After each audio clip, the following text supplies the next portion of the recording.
Nayantara, fill us in on this very critical meeting that seems to be happening between a whole host of stakeholders. What are the reforms that they're looking at for the coal sector?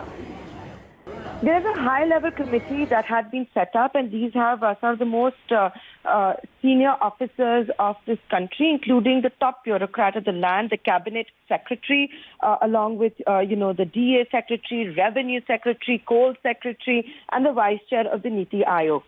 This high-level committee has now finalized its recommendations, finalized its report, and submitted it to the centre as far as significant reforms that are needed for the coal sector. What is crucial to note is that some of the most senior bureaucrats of the land are recommending significant privatization of the coal sector.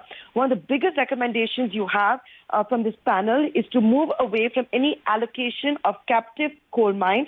It has suggested a one-year roadmap and recommended that all concessions be shifted to commercial mining. This is extremely crucial. While India has the second largest reserves of coal in the world, it has often been criticized for not utilizing its mines for sub-optimization of coal mines as well.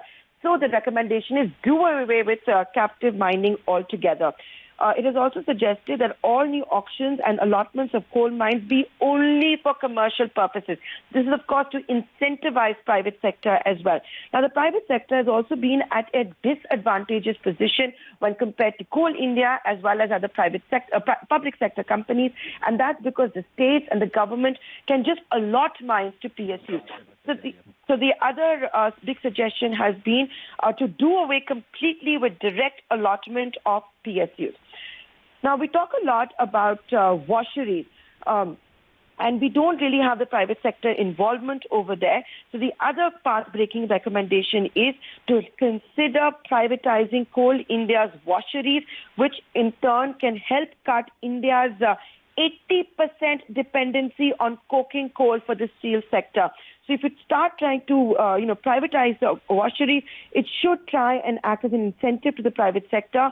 What's more, taking a step forward to make sure the private sector does look at it. And that's, of course, assuming that we're able to take forward the unions and all of that. It's recommended incentivizing it by auctioning coking coal linkages for a long term, 20 years. Now, if you look at Coal India, it currently has 222 non-operational and loss-making mines. What this recommendation is also coming in is auction these. And auction these where Coal India maintains the ownership, but there is production sharing. So the ownership is maintained with Coal India. That should try and maybe pacify the unions and the public sector workers and to make it on a production sharing basis. So as you can see, these are very bold reforms. Are they realistic? And if you start moving the coal sector towards a market-driven practices, what is it going to mean for electricity and discoms? Let me go across to the former coal secretary, Mr. Bhattacharya, who is joining us here on ETNOW. Good afternoon, sir. This is Nayantara Rai, a big story that we're breaking here on ETNOW, which, should put the private sector at an advantage. But my first question to you is, as a former coal secretary, are these possible? Is it feasible? Do you think it can work out? Take everyone along with them, because it will also have a domino impact on the discoms and the power sector if you have a market-aligned coal sector.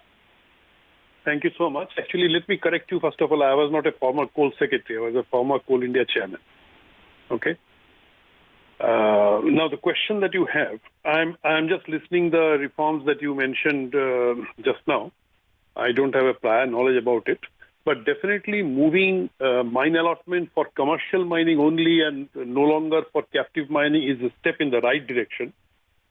Captive mining has started from 1993, and so far the production has never been anywhere close to expectation.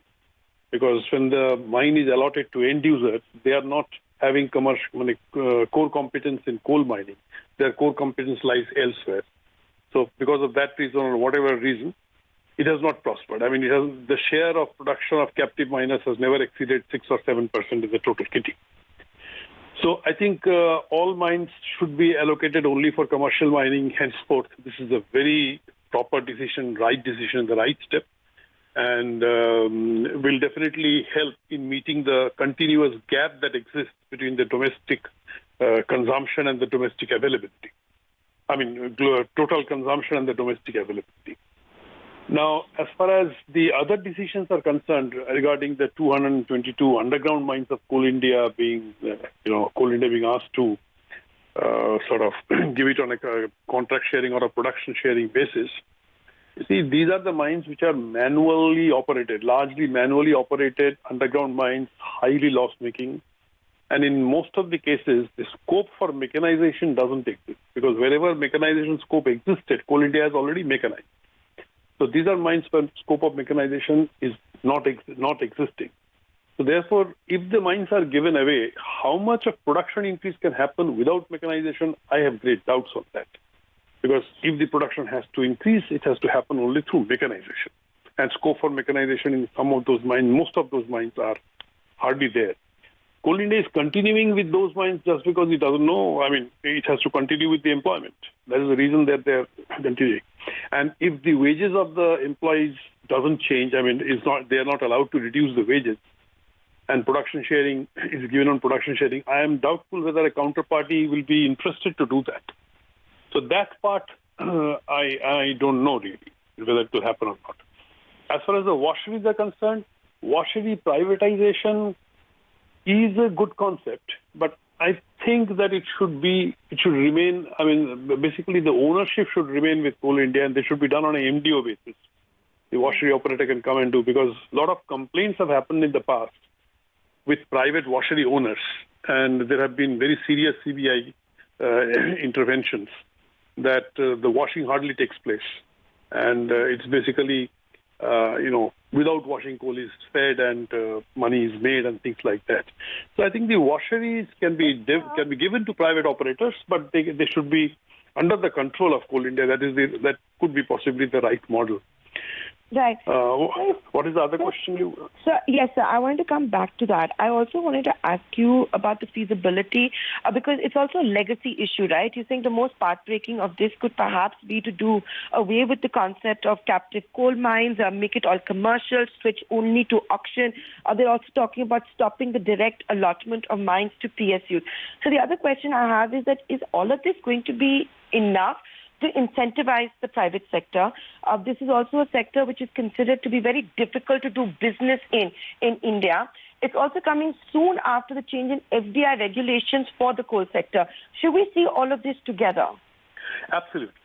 Absolutely, we should see this together. Okay, let us talk about the problem at hand. What is the problem that we are trying to address? See, if you look at the numbers, in FY19, India consumed 965 million tons of coal and produced 730. So the gap of 235 was met by imports. In this 235 imported coal, roughly 50% is something which was thermal coal imported for non-coastal consumers, which is clearly replaceable by increasing domestic production. Import under this category was actually zero 12 or 13 years back. This has grown just because the demand-supply gap has grown. This is something that has to be met by creating more capacity. There's a capacity problem. Domestic mining capacity is short. So we have to create capacity. That capacity has to be created by sort of allocation or whatever, auction or whatever it is, large reserves to competent players. Now the question is, where are competent players? Competent players in this country, 94% of their production is done by PSUs. So there are a couple of MDOs, that's all. How many competent players do we have? So it has to become international. We have to create a ground where international miners take interest in coming in. And that is where the FDI is important. The FDI has actually now allowed that to happen. So with that, if the international mining companies have also, they had some painful experiences with Indian mining, so they will not be very easily they will not be able to come just like that. So I think we have to really do some road shows or, reach out to them. Fortunately, coal is not a very prospering kind of industry elsewhere in the world, but there are very competent players. So we should be able to make them interested and come in here. They bring with them the best practices in coal mining and also environmental management, man management, all these things. These are certain things they bring in. where Coal India has achieved certain standards, certainly that is to be accepted. But that may not be, even better standards are available globally. The third and most important point is 25% of